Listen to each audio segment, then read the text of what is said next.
Chapter 6. Winston was writing in his diary. It was 3 years ago. It was on a dark evening in a narrow side street near one of the big railway stations. She was standing near a doorway in the wall, under a street lamp that hardly gave any light. She had a young face, painted very thick. It was really the paint that appealed to me, the whiteness of it, like a mask, and the bright red lips. Party women never paint their faces. There was nobody else in the street, and no telescreens. She said $2. For the moment, it was too difficult to go on. He shut his eyes and pressed his fingers against them, trying to squeeze out the vision that kept recurring. He had an almost overwhelming temptation to shout a string of filthy words at the top of his voice, or to bang his head against the wall, to kick over the table and hurl the inkpot through the window, to do any violent or noisy or painful thing that might black out the memory that was tormenting him. Your worst enemy, he reflected, was your own nervous system. At any moment, the tension inside you was liable to translate itself into some visible symptom. He thought of a man whom he had passed in the street a few weeks back. A quite ordinary-looking man, a party member, aged 35 or 40, tallish and thin, carrying a briefcase. They were a few meters apart when the left side of the man's face was suddenly contorted by a sort of spasm. It happened again just as they were passing one another. It was only a twitch, a quiver, rapid as the clicking of a camera shutter, but obviously habitual. He remembered thinking at the time, "That poor devil is done for." And what was frightening was that the action was quite possibly unconscious. The most deadly danger of all was talking in your sleep. There was no way of guarding against that, so far as he could see. He drew in his breath and went on writing. I went with her through the doorway and across the backyard into a basement kitchen. There was a bed against the wall and a lamp on the table, turned down very low. His teeth were set on edge. He would have liked to spit. Simultaneously with the woman in the basement kitchen, he thought of Catherine, his wife. Winston was married. Had been married, at any rate. Probably he still was married, for so far as he knew, his wife was not dead. He seemed to breathe again the warm, stuffy odor of the basement kitchen, an odor compounded of bugs and dirty clothes and villainous cheap scent, but nevertheless alluring, because no woman of the party ever used scent, or could be imagined as doing so. Only the Prolls used scent. In his mind, the smell of it was inextricably mixed up with fornication. When he had gone with that woman, it had been his first lapse in 2 years or thereabouts. Consorting with prostitutes was forbidden, of course, but it was one of those rules that you could occasionally nerve yourself to break. It was dangerous, but it was not a life and death matter. To be caught with a prostitute might mean 5 years in a forced labor camp. Not more, if you had committed no other offense. And it was easy enough, provided that you could avoid being caught in the act. The poorer quarters swarmed with women who were ready to sell themselves. Some could even be purchased for a bowl of gin, which the Prolls were not supposed to drink. Tacitly, the party was even inclined to encourage prostitution as an outlet for instincts which could not be altogether suppressed. Mere debauchery did not matter very much, so long as it was furtive and joyless, and only involved the women of a submerged and despised class. The unforgivable crime was promiscuity between party members. But, though this was one of the crimes that the accused in the great purges invariably confessed to, it was difficult to imagine any such thing actually happening. The aim of the party was not merely to prevent men and women from forming loyalties, which it might not be able to control. Its real, undeclared purpose was to remove all pleasure from the sexual act. Not love, so much as eroticism, was the enemy, inside marriage as well as outside it.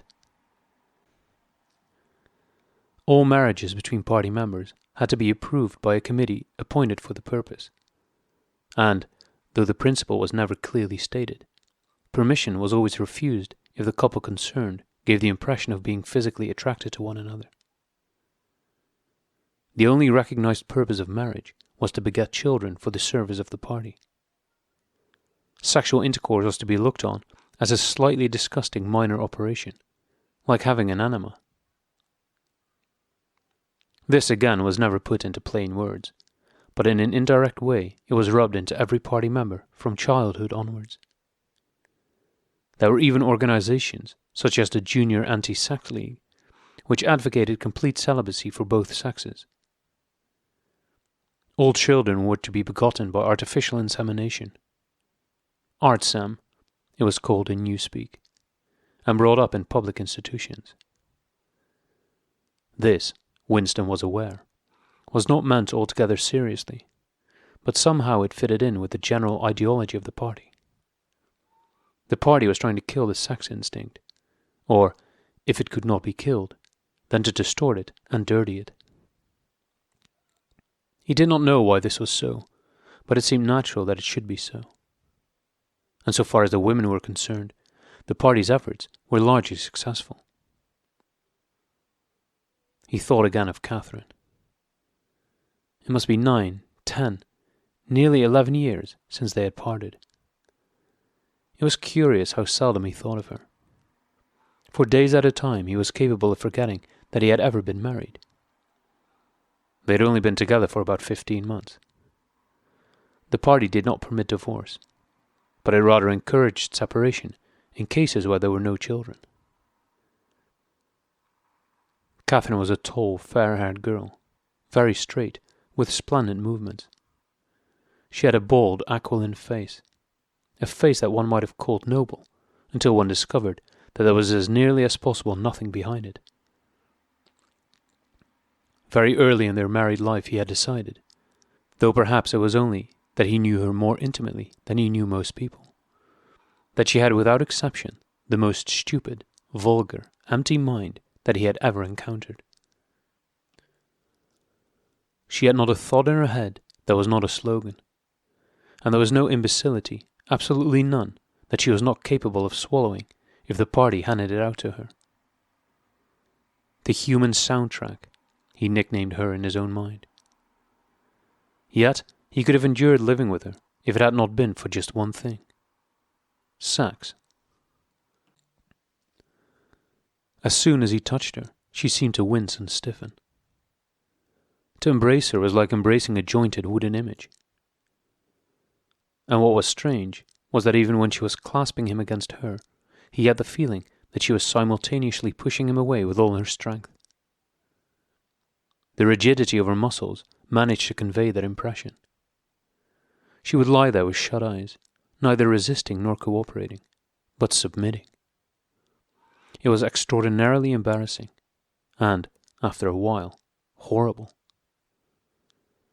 But even then, he could have borne living with her, if it had been agreed that they should remain celibate. But curiously enough, it was Catherine who refused this. They must, she said, produce a child if they could. So the performance continued to happen, once a week quite regularly, whenever it was not impossible. She used even to remind him of it in the morning, as something which had to be done that evening, and which must not be forgotten. She had 2 names for it. One was making a baby, and the other was our duty to the party. Yes, she had actually used that phrase. Quite soon he grew to have a feeling of positive dread when the appointed day came round. But luckily, no child appeared, and in the end she agreed to give up trying, and soon afterwards they parted. Winston sighed inaudibly. He picked up his pen again and wrote. She threw herself down on the bed, and at once, without any kind of preliminary, in the most coarse, horrible way you can imagine, pulled up her skirt. He saw himself standing there in the dim lamplight, with the smell of bugs and cheap scent in his nostrils, and in his heart a feeling of defeat and resentment, which even at that moment was mixed up with the thought of Catherine's white body, frozen forever by the hypnotic power of the party. Why did it always have to be like this? Why could he not have a woman of his own, instead of these filthy scuffles at intervals of years? But a real love affair was an almost unthinkable event. The women of the party were all alike. Chastity was as deeply ingrained in them as party loyalty. By careful early conditioning, by games and cold water, by the rubbish that was dinned into them at school and in the spies and the youth league, by lectures, parades, songs, slogans and martial music, the natural feeling had been driven out of them.